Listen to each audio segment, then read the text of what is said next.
And we're back. Whoops. Welcome back. If you haven't watched already, maybe the first match, go ahead and check that out. Should be in the playlist in order somewhere there on YouTube.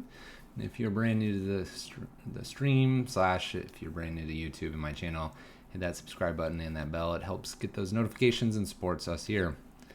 We're in the challenge.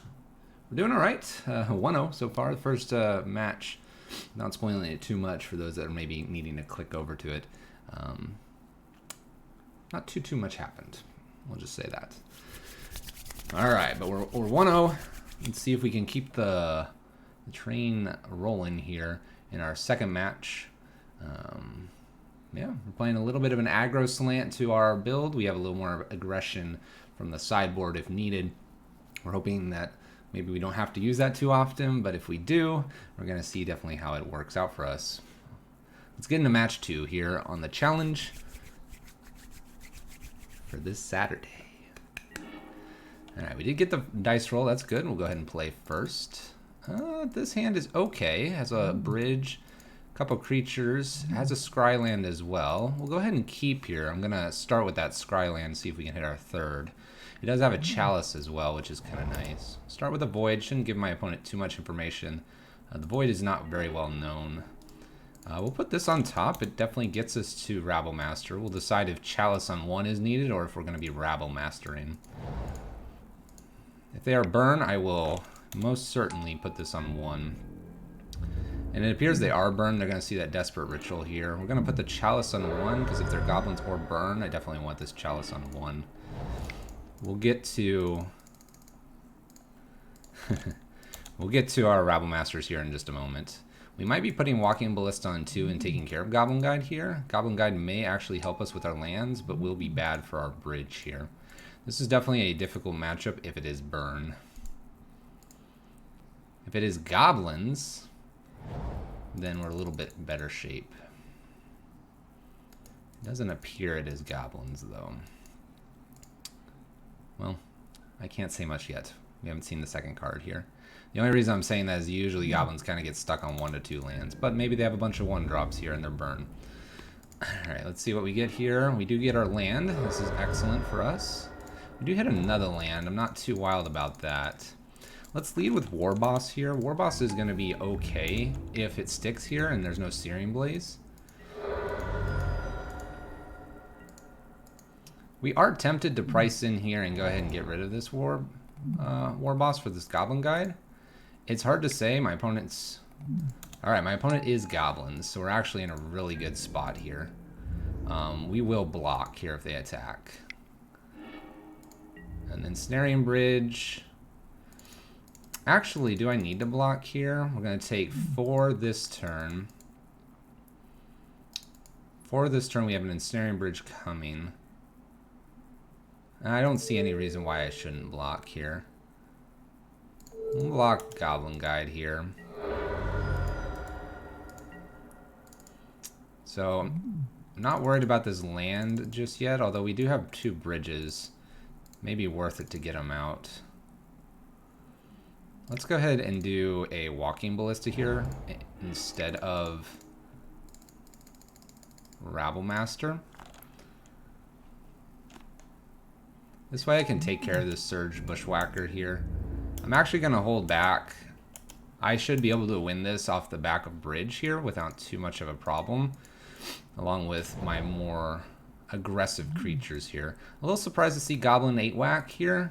Goblins and 8-whack is a little bit, not lower tier, but a little less consistent, I think, in the current meta. We're going to go ahead and just chump block here. I don't mind trading this in here. There's a dead card. So here I'm pretty sure I can confidently attack for 3. If things go really crazy, I can probably kill something with Walking Ballista or block with Rabblemaster.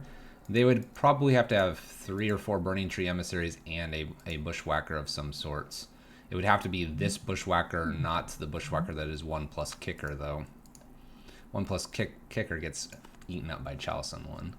Alright. This one's an interesting matchup to say the least. I actually think this match I'm going to be getting rid of Karn. I don't feel like Karn is a very good idea here. We're going to bring in Angers and Ensnaring Bridge. The other thing I can consider here, and it's probably not a bad idea, is Eidolons and Torpor Orbs. I could also consider a Welding Jar.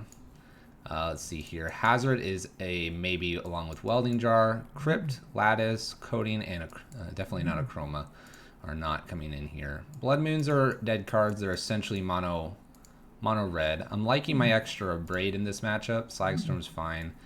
Since we're probably not wishing anything out, we can get rid of Karn. So that brings us to 4 bridge, or the 3rd bridge, Angers. Let's slide Eidolon back here a little bit. Let's prioritize something else. Let's prioritize Welding Jar a little bit higher here. Now the question is, do I want a Hazard or do I want Eidolons? So, if we don't get the Chalice on 1, but we have, say, an Eidolon, Eidolon can block. They're probably going to take 2. I might take 2. So that one's up in the air. Hazard's going to block regardless, but I do need to be empty-handed. Now, Goblin Guide is a problem for that, but we do have now 3 Angers plus Slagstorms plus 4 Braids, which should be plenty to clear just about everything that they throw at us. I'm more priced into Hazard here than Eidolon, because I think these 8 cards are dead and these. Hazard's probably the weakest of these, but I don't know if I want to be bringing in some of these Eidolons. One thing I could do is take 1 Pyretic Ritual out and actually bring Akroma in as a 3-drop, as a blocker, and I might actually consider that. The question is, do I think I'm going to get to 20, or to 3 mana for these Anger the Gods consistently enough? Hands I'm a little worried about are Caverns and Voids. I'm not worried about a Gemstone Cavern being in hand, because it does give us that red. I think this is where we want to be. We're going to be looking for Chalice. We're going to be looking for Anger, Slagstorm. We're going to be looking for these Abrades. Probably wouldn't care for a Walking Ballista. That's fine. Secondary will be Bridges, maybe Welding Jar, and third would be kind of anything in here. Obviously, our Ritual spells will help us get this out too. All right. Chalice on 1, definitely A+. They'll probably have Smash to Smithereens. That's why maybe a Chalice on 1 plus a Welding Jar would be good. Chalice on 1 plus an Anger would be pretty good. Opponent is typically creature-centric, so let's see if that pays off for us. This hand is kind of garbage. It's kind of garbage because we have 6 lands here. We do get 1 out. We do get an extra scry, but I don't have removal. I have about 16, 20 cards I could hit that are better than this. Alright, this hand's a lot better and actually could go the distance if I hit running lands. Now I have a Gemstone and I do have a Scry. I think it's almost worth the risk here, and I can get rid of this Warboss because it's probably not going to do a lot. It gets us closer to Bridge. I'm going to keep a very risky hand here. We're going to keep that land on top. That's a great land. We do have our red mana now. Get rid of the Warboss, and now I have the option of Chalice and Torpor Orb here. More than likely, I'll Chalice on 1 and then look to Torpor Orb, and hopefully our Void can help us find our last land that we need, preferably a mountain at this point. I think the hand is risky, but it has basically the 4 pieces that are some of the strongest we talked about. All right, just Foundry Street Denizen, a little 1-drop here. Gonna go ahead and check the top of our library one more time, looking for a mountain. Not a mountain will bottom. Gonna definitely Chalice of the Void on 1. There could be an argument to Torpor Orb here if they're gonna Burning Tree, Emissary a bunch, and then Bushwhack us. So that's a little bit scary here. I think I'm willing to risk that though. There's a Smash to Smithereens on our Chalice on 1. This is okay. We have a Torpor Orb or a Bridge to play behind this, and we knew this card was gonna be coming in. Alright, Krenko is kind of not where we want to be. We do need our last land here. Torpor Orb should slow my opponent down, though. No bushwhacking, anything like that. And maybe we can entice them to play a lot of 1-drops here, and maybe I'll be angering and then following it up with a Bridge. They Blood Moon, which actually helps us. I don't think my opponent understands the matchup. In this case, I might be playing Krenko, quite honestly. It's a blocker. I'm just going to play Krenko here. If they have another smash, I'd prefer it on Torp Orb instead of my bridge. Krenko himself can block quite a few things. He's going to be getting out of anger range here in 2 turns anyway. I can play a bridge behind this. I'm feeling reasonably good about this.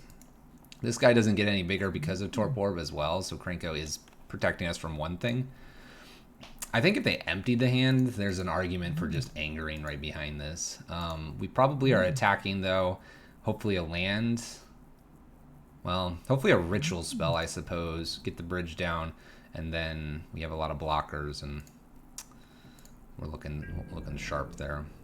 2 Goblin Grenades are a little bit frightening. Torpor Orb behind this. We'll allow this one to happen. I'm not thrilled about seeing a Torp Orb here. We'll go ahead and attack. We'll make 2 goblins here.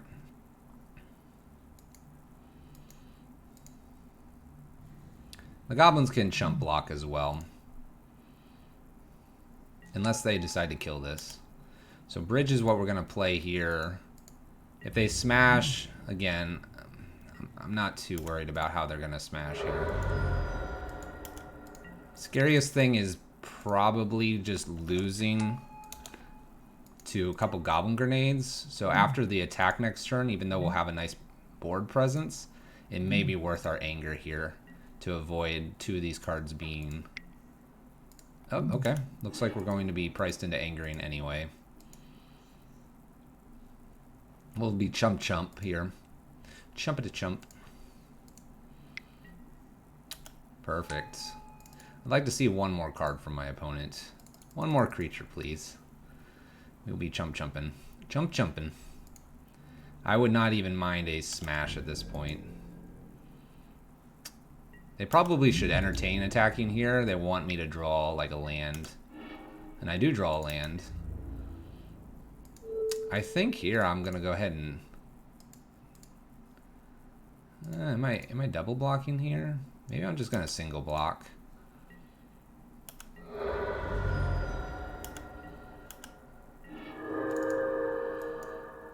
All right. Let's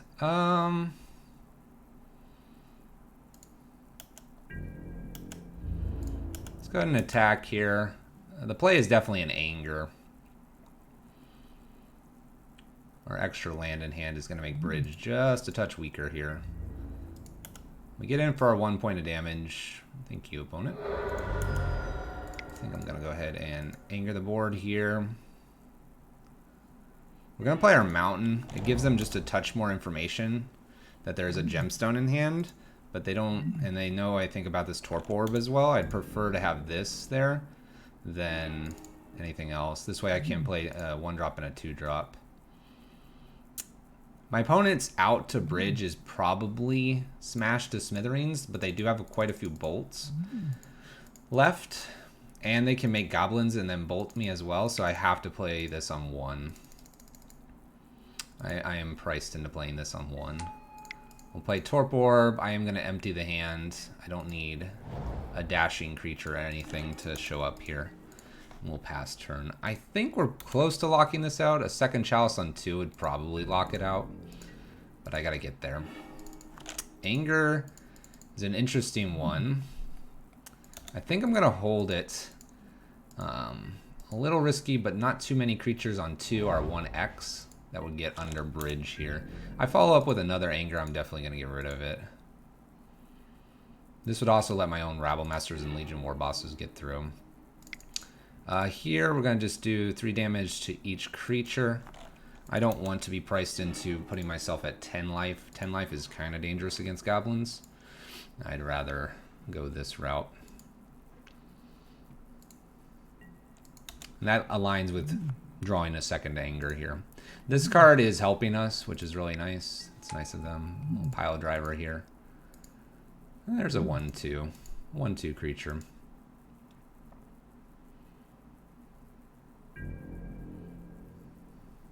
We are looking for like Hazard or Chandra probably at this point. I'm going to go ahead and clear this. I don't want to take any damage at all. No damage at all.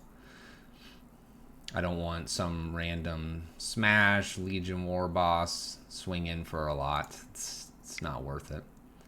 Bushwhacker is kicked and countered. This is what we talked about in game 1.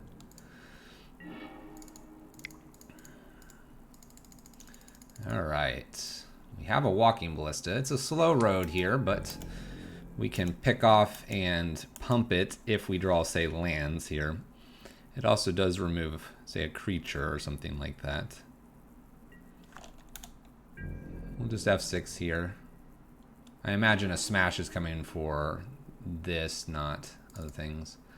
We're not getting in here, but I don't mind kind of a secondary creature here. And what we can do is if I say get a ritual spell, we can hold the ritual spell. We can go in for 1 here with Walking Ballista. And at their end step, we can pump Walking Ballista if we want. And we can kind of hold this, and now we're going to get in for 4 next turn. And Simian Spirit Guide looks like he's going to pay off for us having played him out. Opponent is... It's hard to say they're flooding, because this is a lot further in the game than they would normally like to be. A lot further in the game than they would like to be normally. 2 ritual effects is really nice here. We'll go ahead and attack for a good 4 here.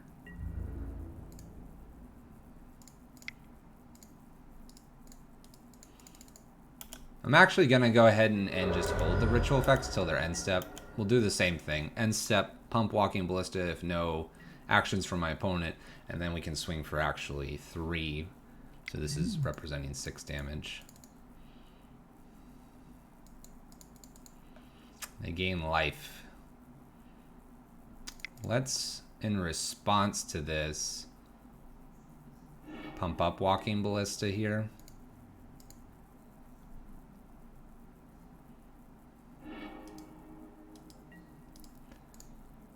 The trick here with Dragon's Claw is they're going to get to gain some life anyway when they get to play spells. They'll gain life when we play spells as well. We'll go ahead and play Rabblemaster though. That should negate some of that as well. At this point, I think my opponent's kind of clawing on for dear life here. And they're going to have to empty their hand not to start dying to what we're presenting here. Maybe it's more correct to hold the rituals instead of putting them out before. Because I don't know if the 2 life would matter. It's hard for me to say. Alright, let's make a few goblins here. Let's go ahead and attack with Walking Ballista as well in this attack. Gets in a little extra damage here. I think we should have it like next turn. We're pretty close to it. Gonna go ahead and pump this so we get an extra point of damage in. So that's 4 damage plus 2 on Walking Ballista, so next turn we should have it. They'll need to empty some of their hand not to die here. Taking down 8 whack, it looks like. There's pile driver. Pile driver is a blocker. And they gain a life. So I can pump this, take this out, swing for 1 to an additional goblin and this one. So that's 4. We just don't win next turn. Depends what we draw as well. 2, 3, 4. Awkward. A little bit awkward. So we're going to actually make it very hard for my opponent to get around our next turn. We're going to hold this Warboss. And I think by holding the Warboss and doing the 4 points of damage, putting them at 3 here, and then being able to attack with like Rabblemaster and Simian Spirit Guide should be the game. So that 3, I can't quite get them any lower because Walking Ballista is not quite big enough. But you got to do something, opponent. You have 6 cards in hand. It's time to dump them if you don't want to lose. But you also need a blocker. Okay. 8 whack. We're much happier to see 8 whack instead of burn. Burns direct damage. They're 1 and 2 spells. 1 converted mana cost and 2 converted mana cost is a lot harder for us to deal with. We do typically keep Bridge in. We do typically keep Blood Moon in. We keep Blood Moon in because Borrowstorm and Helix are real threats, as is anything that's pro-red. Real big threats for us.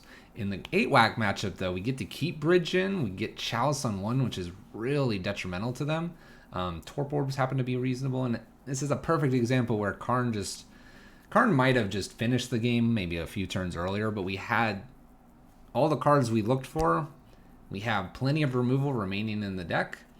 No reason to keep Karn in to slow it down. That's going to be match 2 here. Another W in the books. We'll see you for the next match in the challenge.